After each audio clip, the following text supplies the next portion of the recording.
Well, for the last several days, President Obama and his entire national security team have been reviewing the situation in Syria. And today I want to provide an update on our efforts as we consider our response to the use of chemical weapons. What we saw in Syria last week should shock the conscience of the world. It defies any code of morality. Let me be clear. The indiscriminate slaughter of civilians, the killing of women and children and innocent bystanders by chemical weapons is a moral obscenity. By any standard, it is inexcusable, and despite the excuses and equivocations that some have manufactured, it is undeniable. The meaning of this attack goes beyond the conflict in Syria itself, and that conflict has already brought so much terrible suffering. This is about the large-scale, indiscriminate use of weapons that the civilized world long ago decided must never be used at all, a conviction shared even by countries that agree on little else. There is a clear reason that the world has banned entirely the use of chemical weapons. There is a reason the international community has set a clear standard and why many countries have taken major steps to eradicate these weapons. There is a reason why President Obama has made it such a priority to stop the proliferation of these weapons and lock them down where they do exist. There is a reason why President Obama has made clear to the Assad regime that this international norm cannot be violated without consequences. And there is a reason why, no matter what you believe about Syria, all peoples and all nations who believe in the cause of our common humanity must stand up to assure that there is accountability for the use of chemical weapons so that it never happens again. Last night, after speaking with foreign ministers from around the world about the gravity of this situation, I went back and I watched the videos that anybody can watch in the social media, and I watched them one more gut-wrenching time. It is really hard to express in words the human suffering that they lay out before us. As a father, I can't get the image out of my head of a man who held up his dead child, wailing while chaos swirled around him. The images of entire families dead in their beds without a drop of blood or even a visible wound. Bodies contorting in spasms. Human suffering that we can never ignore or forget. Anyone who could claim that an attack of this staggering scale could be contrived or fabricated needs to check their conscience and their own moral compass. What is before us today is real, and it is compelling.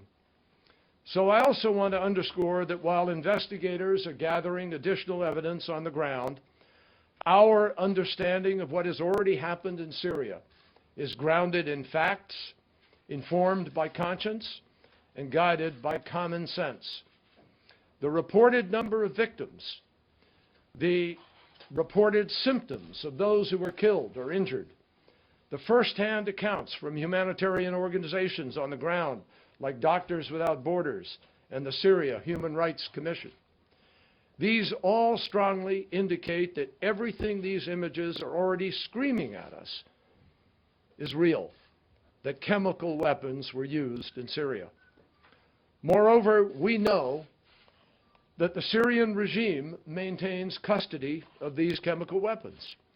We know that the Syrian regime has the capacity to do this with rockets. We know that the regime has been determined to clear the opposition from those very places where the attacks took place. And with our own eyes, we have all of us become witnesses. We have additional information about this attack, and that information is being compiled and reviewed together with our partners, and we will provide that information in the days ahead. Our sense of basic humanity is offended not only by this cowardly crime, but also by the cynical attempt to cover it up. At every turn, the Syrian regime has failed to cooperate with the UN investigation, using it only to stall and to stymie the important effort to bring to light what happened in Damascus in the dead of night.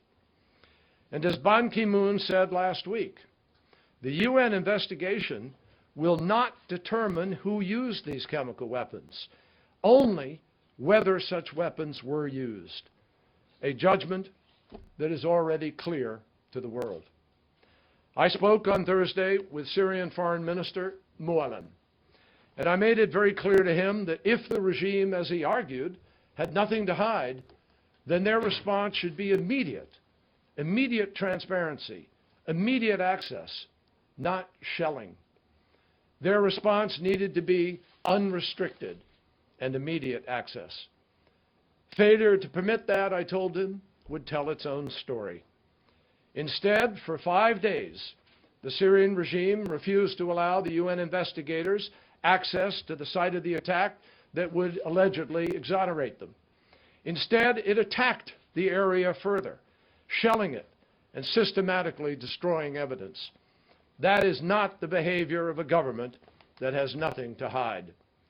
That is not the action of a regime eager to prove to the world that it had not used chemical weapons. In fact, the regime's belated decision to allow access is too late, and it's too late to be credible. Today's reports of an attack on the UN investigators, together with the continued shelling of these very neighborhoods, only further weakens the regime's credibility. At President Obama's direction, I've spent many hours over the last few days on the phone with foreign ministers and other leaders. The administration is actively consulting with members of Congress, and we will continue to have these conversations in the days ahead. President Obama has also been in close touch with leaders of our key allies, and the President will be making an informed decision about how to respond to this indiscriminate use of chemical weapons.